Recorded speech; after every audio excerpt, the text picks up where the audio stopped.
Berikutnya kita ke yang terhormat Ibu Nurul Arifin. Oke, terima kasih Ketua.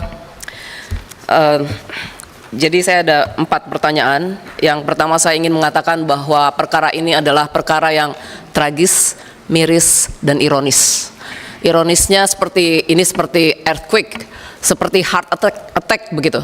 Karena PDN ini mempunyai fungsi yaitu melindungi kedaulatan data nasional, dan yang kedua menjaga atau melindungi data pribadi, tapi semuanya dihack dan kemudian semuanya tergopoh-gopoh.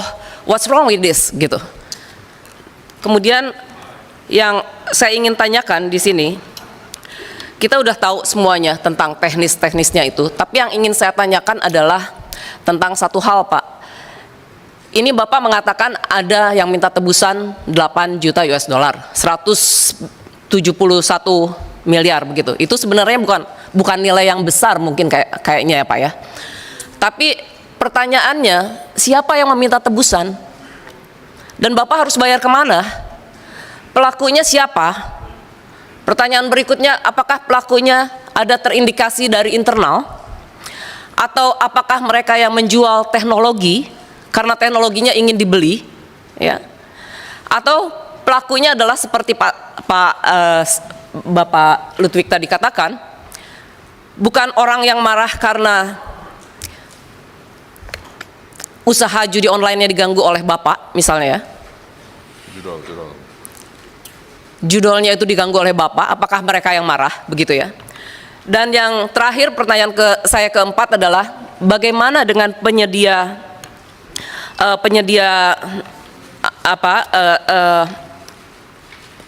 penanggung jawab penyedia jasanya tersebut? Apakah mereka tidak mampu? Ya, yang saya sebut Telkom dengan Lintas Arta itu, apakah mereka atas ketidakmampuan mereka memenuhi service level agreement itu? Tanggung jawab mereka di mana? Pastinya ada kontrak dong Pak, gitu ya. Kemudian seberapa besar sih kerugian finansial dan non finansial dari perkara ini? Itu saja pertanyaan saya. Terima kasih Ketua. Terima kasih yang terhormat Ibu Nurul Arifin. Hari ini cukup banyak yang berbahasa Inggris juga ya dicampur.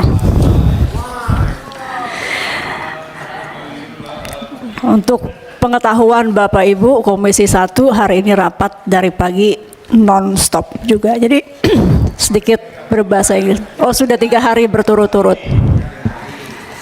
Nah, jadi kalau ada yang berbahasa Inggris sedikit itu menghibur diri karena belum pulang-pulang dari kemarin.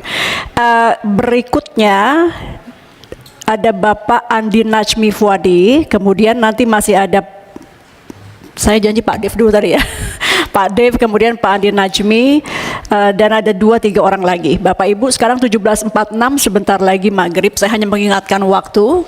Saya berencana kalau disetujui Bapak Ibu sekalian, kita selesaikan pertanyaan dari anggota, baru kita break, gitu ya. Tapi ini berarti kan masih ada 5, waktu sudah 17.46, jadi sekali lagi mohon mungkin pertanyaannya bisa tepat sasaran dan singkat padat. Selanjutnya Silakan. Pak Mukhlis Basri.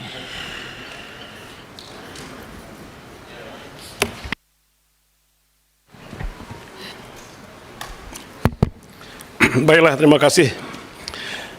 Yang kami hormati pimpinan dan anggota Komisi 1 yang hadir, Pak Menteri beserta jajarannya kami hormati, Bapak Kepala BSN juga beserta jajarannya.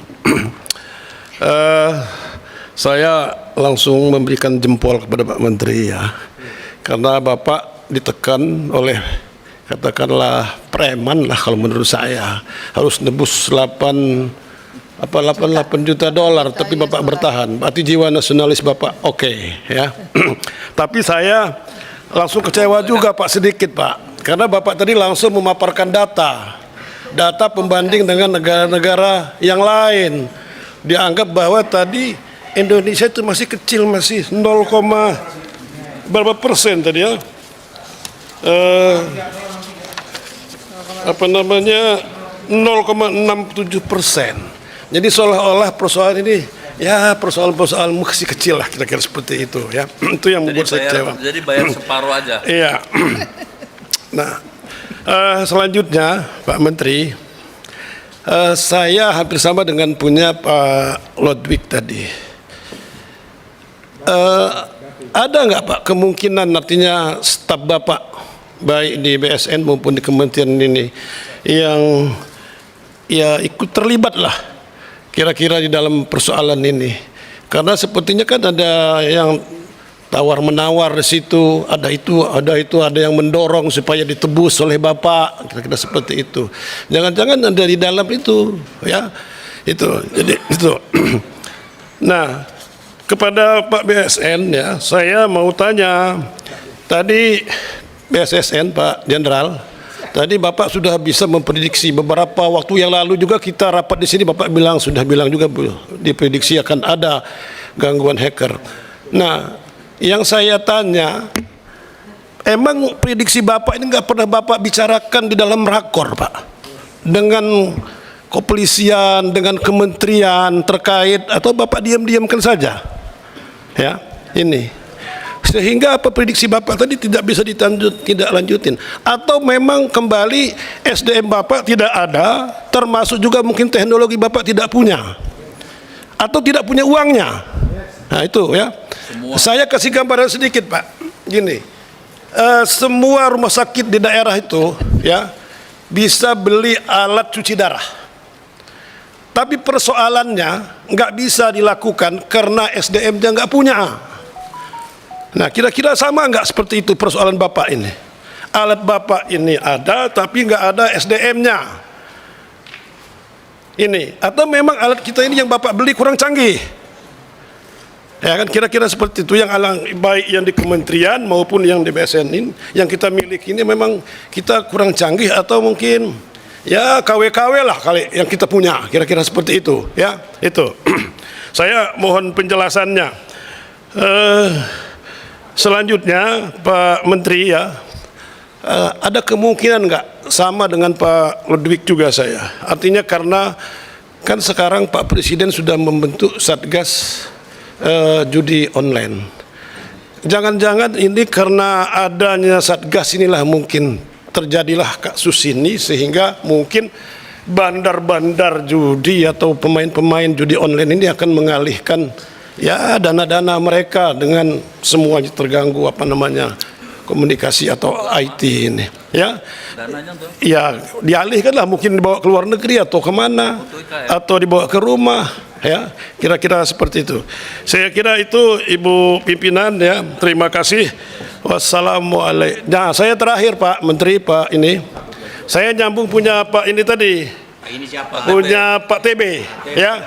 Jadi begini Pak Menteri, di dalam saya nggak tahu ini nanti Pak Topik nanti yang menjelaskannya.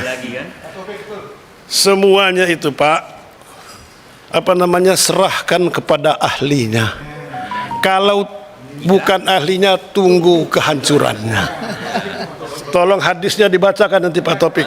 Terima kasih. Wallahu muwaffiq ila aqwamit thoriq. Wassalamualaikum warahmatullahi wabarakatuh.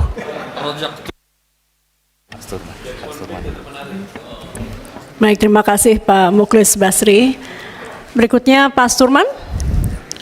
Pak Sturman Panjaitan, silakan. Assalamualaikum warahmatullahi wabarakatuh. Salam sejahtera bagi kita sekalian. Om Swastiastu, Namo Buddhaya, salam kebajikan, rahayu. Merdeka. Merdeka.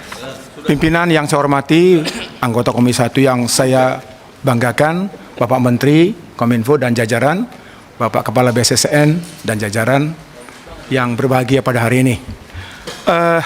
Saya melihat, pertama saya terima kasih dulu paparan kedua Pak Menteri sama Pak Kepala BSSN ini. Cuma saya melihat Pak Menteri tidak menceritakan penyebab masalah itu. Hanya menceritakan dunia sudah terserang oleh ransomware itu. Indonesia baru kena 0,67. Dan tidak pernah di sini, dari tadi saya dengarkan, tidak menceritakan why. Apa yang terjadi? Nggak ada. Ini nggak ada terjadi. Itu judul lagu tadi itu. Tapi yang saya lihat, Bapak hanya menceritakan penanganan setelah pasca terjadi masalah. Seolah-olah seolah-olah ini menurut pandangan persepsi saya pribadi, kayaknya Kominfo nggak mau tahu masalah ini. Ini agak sedikit bertanya saya kepada Kominfo, kenapa Bapak yang menceritakan masalah apa kondisi dunia lah segala macam sampai dengan mengatakan Indonesia peringkat kesekian lah dan seterusnya dan penanganan seterusnya. Penyebabnya apa? Karena kalau tidak disampaikan penyebabnya, maka kita tidak bisa tahu masalah apa. Nah, yang kedua, saya terima kasih kepada Bapak Kepala BSSN ini. Di sini hasil identifikasi tim BSSN pada PDSN S2 Surabaya ada 8, Pak. Kalau saya tidak keliru ya, Pak ya. Yang pertama, terdapat koneksi langsung antara PDNS 1 dengan PDNS 2 menggunakan jaring Metro E dan koneksi antar VDC dengan protokol secara default any to any. Dalam artian, ini Bapak jelaskan lagi, ini luar biasa nih Pak, bukan karena kita beda kampung ya Pak. Semua diizinkan dan memungkinkan ada celah keamanan. Ini luar biasa. Ini kok, apakah ini tidak diantisipasi? Apa kata Pak Mukhlis tadi? Tidak diberitahukan kepada pihak terkait dari PDNS 1 dan 2 ini bahwa ini ada celah nih. Nah itu, saya yakin dari wajah Pak Hinsa ini sudah disampaikan ini, lihat wajahnya loh ya. Yang kedua, ini pertemuan hasil identifikasi, metode pengamanan PDNS 2 menerapkan teknologi seperti anti DDoS. Nggak usah dipanjangin karena susah bacanya. Tetapi tidak semua pengguna PDNS atau instansi mengetahui menggunakan fitur tersebut, dikarenakan fitur keamanan PDNS belum tersosialisasi secara luas. Tidak semua tenan PDNS memiliki tim support yang mampu mengoperasionalkan VM. Bahkan beberapa fitur security tidak digunakan secara maksimal. Ini fatal, Pak. Why? Saya nggak tahu nih ini kok meremehkan banget menurut saya nih. Ini bukan kejadian saat itu loh Pak Insa, ya kan? Ini sudah kejadian. Bapak kan udah pernah menceritakan, kita kunjungan ke tempat Bapak itu, Bapak menceritakan bagaimana kemungkinan terjadi serangan terusnya. Ini mohon dijawab nanti ini Pak ulang. Yang ketiga Pak, VMware yang digunakan PDNS 2 bukan versi terbaru, yaitu 8.0 UEEPE 2. Ini tetapi menggunakan versi 7.0.3 tahun 2022. Artinya ini sangat terbelakang. Artinya sebenarnya tidak layak untuk menjaga aset yang sangat vital di Indonesia. Artinya kita memang tidak layak untuk bisa mampu mengamankan itu. Artinya apakah ini disampaikan kepada instansi terkait? Pertanyaan saya juga itu sebelum terjadian ya. Yang keempat, autentikasi VPN pada PDNS 2 belum mengimplementasikan multi-factor authentication. Ini juga parah ini. Sampai ke-4, sampai ke-5, ke-6, ke-7, ke-8. Pertanyaannya adalah, apakah Pak Menteri tidak tahu peristiwa ini? Apakah juga Pak Kepala BSSN sudah menyampaikan ini berulang dan berulang kali? Temuan ada 8 ini luar biasa sebenarnya Pak. Ini bukan kejadian saat itu Pak. Bapak sudah mengantisipasi mulai tahun 2022, 2023, jadi tahun 2024. Dan ini ternyata terjadi semua. Peristiwa ini melihat bahwa kita belum mampu menjaga. Yang kedua, yang saya ingin sampaikan, bahwa ternyata yang dikatakan Pak Sukamta tadi sebagai satpam di situ tidak diberi kewenangan untuk melakukan itu. Kewenangan dia hanya ngintip-ngintip aja, hanya berdoa dan memohon. Karena faktanya waktu kita kunjungan ke sana tidak mampu sebenarnya mengamankan. Ini bukan persoalan baru. Kita juga di DPR juga perlu melihat ini secara lugas, bukan sekedar hanya tidak kesalahan dari salah kedua pihak, tapi kita juga melihat ini. Kalau memang nggak mampu, kita mau punya sepeda motor, mau mengalahkan Formula One, ya nggak mampu. Jadi ini wajar terjadi menurut saya. Karena peristiwa ini bukan barang baru sebenarnya. Cuma sayangnya Pak Menteri tadi tidak menyampaikan ini. Mengapa terjadi? Tapi Kepala BSSN menyampaikan ini dengan lugas.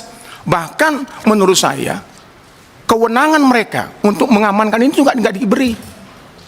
Dan ini akan tidak berhenti di sini saja. Nanti Bapak Kepala BSSN tolong jelaskan. Kalau ini kita biarkan, the next year atau next month, terjadi apa lagi Pak? Karena Bapak pun tidak punya mampu ini. Anggaran Bapak pun tidak cukup untuk itu. Bahkan kalaupun demikian, apakah juga seperti Pak Mukhlis Basri tadi, apakah manajemen manusianya mampu juga melakukan itu? Dan ini menurut saya, kita evaluasi bukan sekedar kesalahan ini saja. Karena ini akan terjadi terus dari masa ke masa. Bukan hanya Rinito. Siapapun menterinya, siapapun kepala BSSN-nya, kalau seperti ini akan terjadi terulang terus. Dan sayangnya, sinergitas itu belum maksimal. Dan ini perlu saya sampaikan, perlu dijelaskan semua, Kepala BSSN, sampaikan ini, kapan Bapak pertama kali menyampaikan ini kepada kementerian terkait? Ya. Apa respon mereka? Kemudian kepada Pak Menteri, setelah disampaikan itu apa respon Bapak? Apakah ada termasuk dalam anggaran atau peraturan yang kita lakukan? Demikian pimpinan, terima Baik, kasih. terima kasih Pak Surman Panjaitan.